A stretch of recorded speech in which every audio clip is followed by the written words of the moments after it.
பெது அல்லது பெதோயின் மக்கள் அரேபிய தீபகற்பம், லேவன் பிராந்தியம் மற்றும் வட ஆப்பிரிக்காவின் பாலைவனங்களில் வசிக்கும் நாடோடி அரேபியர்கள் ஆவர். பெதோயின் என்ற வார்த்தை அரபு வார்த்தையான பதாவி என்பதிலிருந்து பெறப்பட்டது.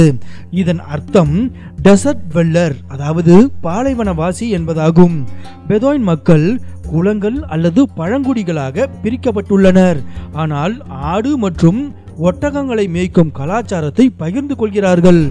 பெதோயின் மக்கள் பெரும்பாலானோர் இஸ்லாமிய மதத்தை கடைபிடிக்கின்றனர். தற்போது பெரும்பான்மையான பெதோயின் மக்கள் தங்கள் பழங்குடி மரபுகளையும் நாடோடி வாழ்க்கையையும் நகர்ப்புற வாழ்க்கை முறைக்காக கைவிட்டுள்ளனர். அதே சமயத்தில் அவர்களில் பலர் இசை, கவிதை மற்றும் குல கட்டமைப்புகளின் மரபுகளை தக்க வைத்துக் கொள்கிறார்கள். நகர்ப்புறங்களில் வாழும் பெதோயின் மக்கள் வருடத்திற்கு ஒரு முறையாவது கலாச்சார விழாக்களை ஏற்பாடு செய்து அதில் கலந்து கொண்டு வாள் நடனம் முதல் பாரம்பரிய சமையல் வரையிலான தங்கள் பாரம்பரியங்களை கற்றுக் கொடுக்கின்றனர் மற்றும் கற்றுக்கொள்கின்றனர்.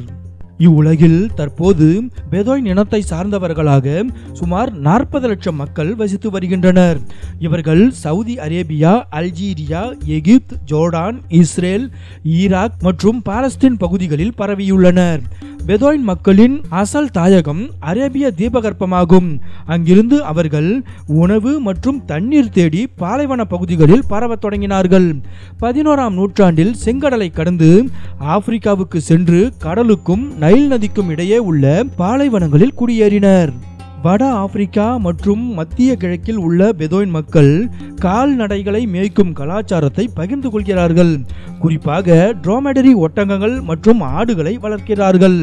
இந்த இரண்டு விலங்குகளும் இறைச்சி, பால் பொருட்கள் மற்றும் கம்பளி ஆகியவற்றின் மூலமாக இருப்பதால் பெதோயின் மக்கள் அவற்றை கடவுளின் பரிசு என்று கருதுகிறார்கள். எனவே அவர்கள் தங்களது கால்நடைகளை பாதுகாக்க கூடுதல் கவனிப்பு செலுத்துகின்றனர். மத மற்றும் திருமண விழாக்களில் ஒட்டக பந்தயம் பொதுவான நிகழ்வாகும். நாட்டுப்புற பாட்டு பெதோயின் மக்களின் பிரபலமான கலை வடிவமாகும். கடந்த காலங்களில் பெதோயின் பழங்குடியினர் பாலைவனங்களை கடந்து செல்லும் வணிகர்களை தாக்கி உணவுப் பொருட்கள் மற்றும் கால்நடைகளை கொள்ளையடித்து செல்லும் வழக்கத்தை வைத்திருந்தனர். ஆனால் அந்த நடைமுறை இப்போது இல்லை. பெதோயின் பழங்குடியினர் மற்ற சமூகங்களுடன் பெரும்பாலும் தொடர்பு கொள்வதில்லை. உறவினர்களுக்கு இடையேதான் திருமண உறவை வைத்துக் கொள்கின்றனர். 3 தலைமுறையினர் ஒரே கூட்டு குடும்பமாக வாழ்கின்றனர் மற்றும் உணவு, வேலைகள் மற்றும் வீடுகளை பகிர்ந்து கொள்கின்றனர்.